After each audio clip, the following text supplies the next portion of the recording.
Salut tout le monde, cette fois-ci on se retrouve pour de l'hémato. Ici j'ai fait que des réactions en biophy, j'ai pas fait d'histo donc voilà, comme ça vous êtes prévenus. On va commencer gentiment avec la réaction du 5-méthyltétrahydrofolate. On sait qu'il va donner du tétrahydrofolate qui est aussi la vitamine B9 activée qu'on peut aussi appeler acide folique. Donc tout un tas de noms pour la même chose et tous ces trucs. Enfin, le tétrahydrofolate va donner l'ADN. Donc dans cette réaction, pour la retenir, moi je retiens donc THF, ça ressemble à T1chef, HOMO qui a fait de la MET. Donc du coup, je sais que THF et HOMO sont du même côté et qui a fait, donc c'est par le passé, donc c'est avant. Et cette réaction qui est catalysée par l'homocystéine méthyltransférase et a pour cofacteur la vitamine B12. Et donc voilà, juste les groupements méthyl s'échangent pour passer du 5-méthyltétrahydrofolate à la méthionine. Et du coup, comme je vous ai dit, T1chef HOMO qui a fait de la MET. Donc comme ça, on arrive à retenir de quel côté sont les différents constituants. Ok, maintenant on va voir un peu la réaction, un peu d'oxydation et le glutathion, tout ça. Donc pour commencer, j'ai démarré de l'hémoglobine normale. Donc il faut savoir qu'elle est fixée avec un atome de fer à l'état ferreux. Pour le retenir, moi je me dis 2, et ferreux ça rime. Donc une hémoglobine normale avec de l'oxygène, elle est oxygénée et pas oxydée, mais ça peut arriver qu'elle s'oxyde et dans ces cas-là, elle va donner la méthémoglobine ajoutée avec un anion superoxyde. Donc c'est le fameux O2- avec le petit point au-dessus, donc c'est un électron libre. Et cet anion superoxyde, en fait, il est hyper dangereux pour la cellule parce qu'il peut détruire les membranes de la cellule. Pareil, je le retiens, les radicaux libres, c'est un peu comme les électrons libres en cours, on va dire, les éléments perturbateurs, donc c'est eux qui foutent le bordel, donc là c'est pareil. Ensuite, 2 anions superoxydes, ils vont réagir via la superoxyde dismutase, donc ça va donner un anion peroxyde plus une molécule de dioxygène. On met ça de côté pour ensuite avancer sur tout ce qui est glutathion. Donc on va repartir avec l'anion peroxyde. Ici j'ai pas mis les coefficients stoichiométriques dans l'équation, mais du coup c'est 2 anions avec une molécule d'eau qui va donner 2 H2O2, donc 2 peroxyde d'hydrogène. Donc ce peroxyde d'hydrogène là, il va ensuite, il est toujours néfaste pour la cellule, donc on doit encore s'en débarrasser. C'est plus ou moins crescendo entre l'anion superoxyde, l'anion peroxyde et le peroxyde d'hydrogène. Donc on va transformer le peroxyde d'hydrogène en molécule d'eau tout simplement, et pour ce faire on va devoir avoir un transfert de protons et d'électrons. Et ça en fait ça va se faire grâce au glutathion. C'est pour ça que le glutathion il est hyper important, c'est pour protéger la cellule des éléments perturbateurs. Donc le glutathion il est formé à partir de 3 différents peptides, le glutamate, la glycine et la cystéine. Donc ces 3 constituants-là vont former le glutathion, et le glutathion dans cette réaction-là, on va le mettre en 2 molécules. Enfin, on va le multiplier par 2, vous allez comprendre pourquoi après. C'est elles qui permettent de protéger la cellule en transmettant du coup 2 protons et 2 électrons au peroxyde d'hydrogène pour former les molécules d'eau. Et du coup, le glutathion, il est à l'état réduit quand il fait cette réaction, qui est d'ailleurs catalysée par la glutathion peroxydase. Et il va devenir oxydé en fait. Et quand il est oxydé, il va former un dimère. Donc on peut dire que le glutathion réduit, c'est 2 personnes distinctes, et le glutathion oxydé, c'est 2 personnes qui se tiennent par la main. Et du coup, elles forment une grosse molécule, on va dire, donc c'est un dimère. C'est pour ça qu'on a besoin de 2 molécules de glutathion. Et le dimère, il est oxydé du coup. Ce dimère oxydé, il va pas nous servir à grand chose, puisque le glutathion, il est surtout un pouvoir quand il est réducteur. Il est intéressant quand il est réduit. On va faire appel au NADPH plus H+, qui, cette fois-ci, c'est lui qui va donner ses protons et ses électrons et va réduire le glutathion. Ce NADPH plus H+, il est produit par la voie des pentoses. Ouais, j'ai essayé de dessiner un pentose qui est un peu dégueulasse, mais c'est juste pour vous faire comprendre que ici, à droite, c'est vraiment la voie des pentoses qui va permettre ce truc-là. Il faut connaître un petit peu, je pense, les différents les différents facteurs qui rentrent en compte dans la voie des pentoses. Et je ne l'ai pas inscrit, mais l'enzyme qui catalyse la réaction à droite, c'est la glutathion réductase. Donc on a la glutathion peroxydase à gauche et la réductase à droite. La réaction à gauche, je l'ai encerclée en rouge parce que c'est la réaction qui est importante, hein. Comme vous l'avez compris, du coup, je pense que c'est vraiment celle-ci qui va nous protéger. Et la petite astérix, c'est pour dire que la catalase peut aussi faire ce job. Elle fait réagir 2 molécules de peroxyde d'hydrogène pour former 2 molécules d'eau et une molécule de dioxygène. Et de l'autre côté, du coup, c'est vraiment important que le glutathion soit réduit pour qu'il retrouve son pouvoir réducteur pour protéger la cellule. Ok. Maintenant, on est parti sur la formation du noyau hémique. Donc, on commence avec 8 particules de succinyl-CoA et 8 particules de glycine. Ces 16 molécules-là, elles vont réagir et être catalysées via la delta-aminolévulinate synthase pour donner 8 molécules de delta-aminolévulinate. Donc la delta-aminolévulinate synthase, c'est une enzyme mitochondriale. Donc elle reste dans la mitochondrie, mais par contre, le 8-delta-aminolévulinate, il peut être transféré dans le cytoplasme. C'est ce qu'il va faire. Donc une fois dans le cytoplasme, il va réagir avec la delta-aminolévulinate déshydratase, cette fois-ci, pour former 4 molécules de porphobilinogène. Ces 4 molécules de porphobilinogène-là, elles vont réagir aussi avec une enzyme qui s'appelle la préuroporphyrinogène synthase, puisque ça va permettre de donner du préuroporphyrinogène. C'est un peu technique à dire à chaque fois, mais bon, voilà. Donc ce préuroporphyrinogène, sa réaction est catalysée par l'enzyme du même nom et on rajoute synthase. Une fois qu'on a du préuroporphyrinogène, on va passer à l'uroporphyrinogène 3. Cet uroporphyrinogène 3, il nous est donné grâce à une enzyme qui porte le même nom aussi et qui est synthase. Donc là, on a une succession de 2 enzymes qui ont juste le nom du résultat final de la réaction et on rajoute synthase. Ensuite, l'uroporphyrinogène 3, il va nous donner du coproporphyrinogène 3. Donc si on est un peu perdu, moi je retiens que copro, en fait, ça résonne un peu comme GoPro. Donc je sais que c'est dans les dernières réactions cytoplasmiques, ça va être la GoPro porphyrinogène 3, et je sais que c'est pas une GoPro, donc ça fait copro. Ce coproporphyrinogène 3, on l'a grâce à l'enzyme qui a le nom du substrat précédent, donc c'est l'uroporphyrinogène 3 décarboxylase cette fois-ci. Les 3 ou pas les 3, on les met ou on les met pas. Je pense que dans les enzymes, c'est pas nécessaire, mais voilà, je l'ai mis parce que ça rajoute pas grand-chose. Donc le coproporphyrinogène 3, il va pouvoir passer la membrane de la mitochondrie. Et une fois qu'il est dans la mitochondrie, il va être catalysé par la coproporphyrinogène 3 oxydase. Donc le nom du substrat qui est antérieur donne le nom de l'enzyme, sauf que là c'est une oxydase. On a une succession de 2 oxydases, puisque la réaction que je viens de décrire va donner du protoporphyrinogène 9, et ce protoporphyrinogène 9, il va réagir avec la protoporphyrinogène oxydase, donc ce que je disais, une succession de 2 enzymes oxydases, pour donner le protoporphyrinogène 9. On y est presque. Il ne reste plus que la réaction qui associe un atome de fer au protoporphyrinogène 9 et qui est catalysée par la ferrokélatase. Une fois qu'on a cette réaction, on a réussi à faire un noyau hémique. Donc ce noyau hémique, il va être transvasé dans le cytoplasme pour aller rejoindre une globine et leur liaison va se faire au niveau de l'histidine par exemple. Et si on reproduit 4 fois ce schéma-là, on a tout simplement une molécule d'hémoglobine, vu qu'il y a 4 noyaux hémiques avec 4 globines associées. Juste pour essayer de retenir un peu mieux, donc il y a 4 réactions qui se font dans la mitochondrie et 4 dans le cytoplasme. C'est pour ça qu'en fait j'ai surligné les enzymes qui sont présentes dans la mitochondrie en vert et les autres qui sont dans le cytoplasme en gris.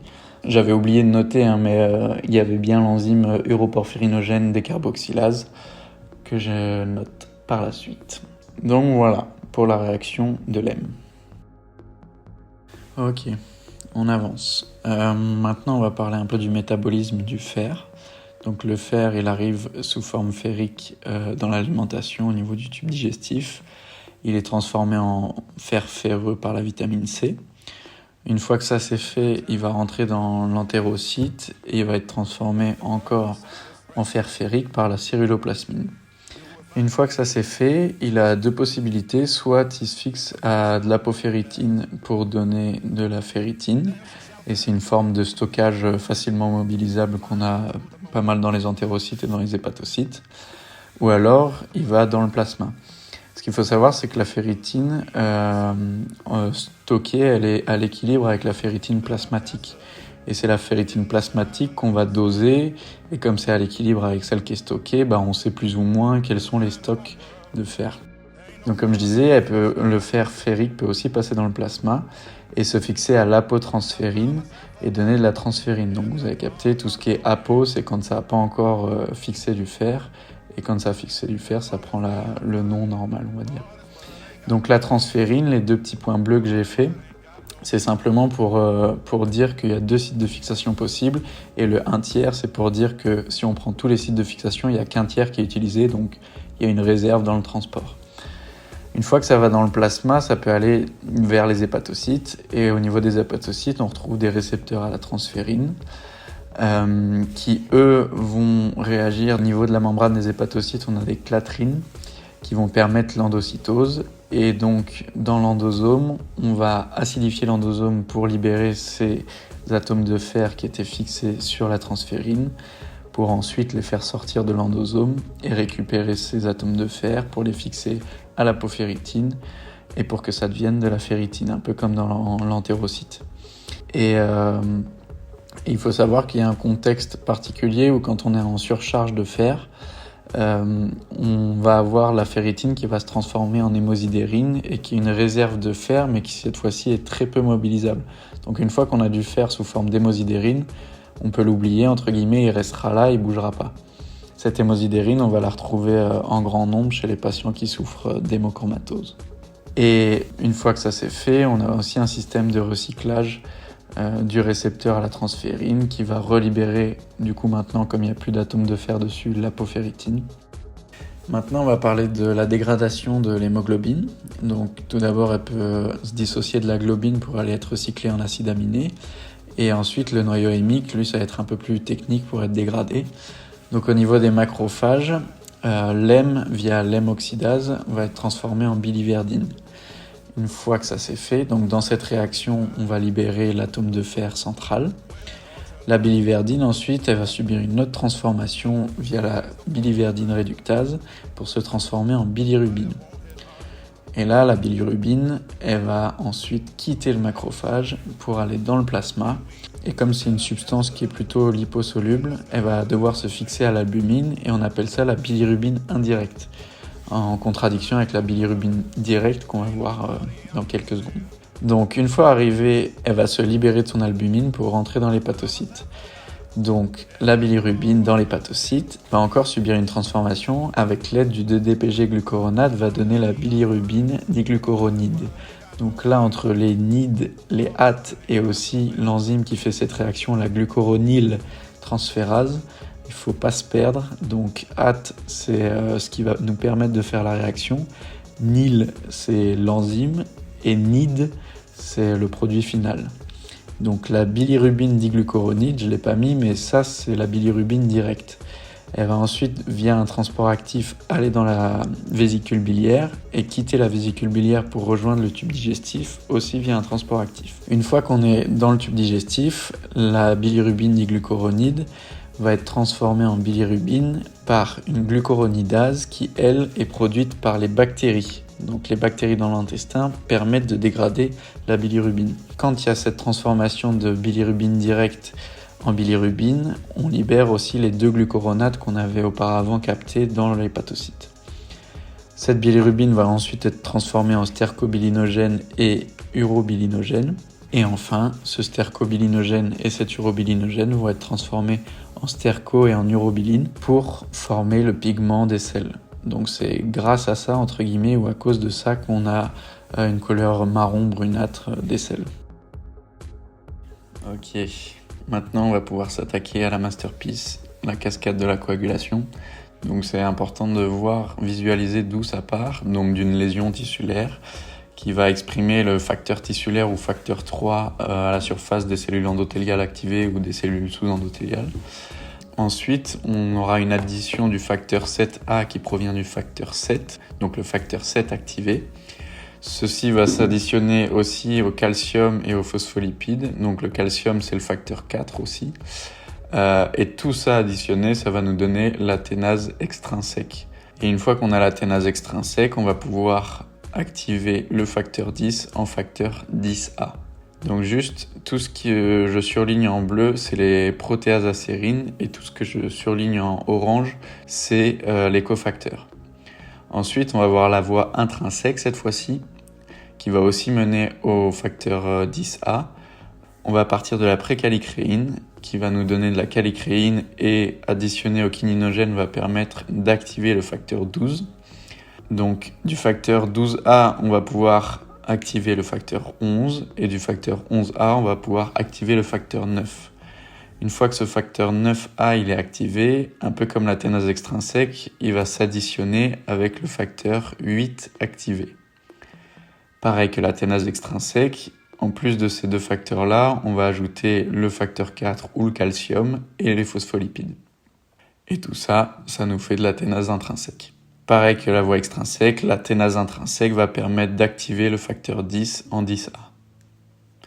Et une fois qu'on a rejoint le facteur 10A, on appelle ça la voie commune. Donc la voie commune, on va partir du facteur 10A qu'on va ajouter au facteur 5 activé et au calcium et aux phospholipides comme pour les autres ténases. Et ça va nous donner la prothrombinase. Cette prothrombinase, elle va nous permettre, comme son nom l'indique, d'activer la prothrombine pour former la fameuse thrombine. Donc la prothrombine, c'est le facteur 2. Et cette thrombine va permettre de cliver le fibrinogène en monomères de fibrine. Et enfin, ces monomères de fibrine vont s'associer pour former des polymères et une fibrine stable, ce qui va nous donner un renforcement du clou qui au préalable était plaquettaire, et maintenant on appelle ça un clou fibrinoplaquettaire. Donc il reste une petite réaction, le facteur 13 qui va s'activer en facteur 13A grâce à la thrombine, j'y reviendrai après. C'est lui qui va permettre le passage de monomère de fibrine à polymère de fibrine stabilisée. Donc la thrombine, elle a un rôle central, comme vous le savez, dans la cascade de coagulation. Elle va permettre les activations des facteurs 5 et 8 et 13, et aussi elle va permettre l'activation des plaquettes. Et j'ai pas mis les flèches de rétroactivation non plus, mais l'aténase extrinsèque, elle peut permettre d'activer le facteur 7 en 7A, donc c'est une sorte d'auto-activation on va dire. Et pareil pour le facteur 12A qui permet le passage de la procalicréine à la calicréine. Et juste un mot sur l'aspect cellulaire de la cascade de la coagulation. Donc le schéma est un peu complexe, mais on retrouve exactement les mêmes réactions, mais juste avec une disposition un peu particulière. Et ce qui est en plus dans le format cellulaire qu'on n'a pas ici, c'est juste qu'il y a un pont qui se fait entre la voie extrinsèque et la voie intrinsèque. Et ce pont-là, il se fait à partir de l'aténase extrinsèque, et j'ai juste fait la flèche un petit peu trop au-dessus, mais elle va jouer un petit peu le rôle du facteur 11A qui va permettre d'activer le facteur 9A. Voilà, on a terminé pour l'hémato. Donc comme je disais, c'était que les réactions. Il y a beaucoup de trucs en hémato et c'est beaucoup du par cœur, mais là j'espère que ça vous a permis un peu d'y voir plus clair ou de retenir un peu mieux ces différentes réactions-là.